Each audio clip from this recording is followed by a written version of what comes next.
नाज़रीन अवामी न्यूज़ में खबरन जो सिलसिलो जारी है। इन वक्त असीं तव्हांखे सूबो देरो खां ख़बर ॾींदा हलूं त सूबो देरो शहर जे लतीफ़ कॉलोनी जी रवासण औरत मसामात एहसान खातून ज़ाल शरीफ सामेटो पंहिंजे मासूम न्याणी आसमा खे साण करे सूबो देरो थाणे ते पहुती, जिथे मसामात एहसान सामेटो दाईंदे चयो त जवाबदार शेर उर्फ शेरू शाहणी मुंहिंजी न्याणी आसमा खे, जेका पंहिंजी भेण खे घर ॿाहिरां खेॾाए रही हुई, इन खे ज़बरदस्ती पंहिंजी जॻह में खणी ज़्यादती करण लाइ, इज़त लुटण लाइ जंहिं दाहूं कयूं, दाहनि ते पाड़े वारनि जा रवासी निकिरी आया। शेरू शाहणी वारनि मुंहिंजी न्याणी खे बचाइण ईंदड़ औरत मसामात सतरण चनो ज़ाल गुलाम शबीर चनो खे डंडो हणी रतो रत करे छॾियो। मुंहिंजी न्याणी स्कूल वेंदी आहे त शेरू शाहणी मुंहिंजी न्याणी खे बुरे अमल लाइ तंग कंदो आहे। हिन असां मिसकिननि जी ज़िंदगी ज़हर करे छॾी। मुंहिंजी न्याणी स्कूल नथी वञी सघे। ॿिए तरफ़ मसामात सटण चन्नू पारां सूबो देरो थाणे ते फ़रियादी करण तां शाहणी बिरादरी जे माण्हुनि विच शहर में सरेआम मुंहिंजी दुकान ते वेठल कयूम चनो खे पिस्टलनि जा कंडक हणी सख़्त ज़ख़्मी करे छॾियो आहे। सतरण चनो संदसि पुटु कयूम चनो खे नाज़ुक हालत में गंबट अस्पताल नियो वियो। आख़िरी इतलाउनि ताईं गिरफ़्तारी अमल में न अची सघी आहे। मुतासिरीन IG Sindh DIG Sukkur SSP Khairpur खां मुतालबो कयो आहे त शाहणी बिरादरी जे दहशतगर्दी जो नोटिस वठी केस दाख़िल करे जवाबदारनि खे गिरफ़्तार करे असांखे इंसाफ़ ॾिनो वञे। छोकिरी खे ज़ोरी सां ना पियो करे इहो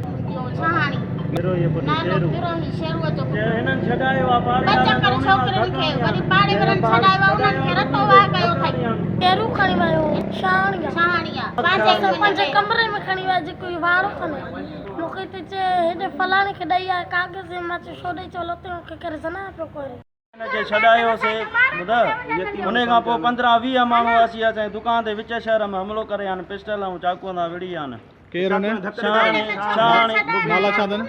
मुबीन शाहणी, मुनीर शाहणी, खमीस अली शाहणी ऐं उन्हनि जा कुझु माण्हू ॻोठां घुराए ऐं विच स्टान ते हमिलो कयो अथनि। दुकान आहे असांजी सब्जी जो, विच चौंक ते असांखे हमिलो कयो अथनि। 15-20 ॼणा रणनि ऐं कुकनि ते असां नंढी ते रणनि ऐं कुकनि ते भॻायूं। हिन नाजाइज़ी वॾी पाड़े में ग़रीबनि यतीमनि।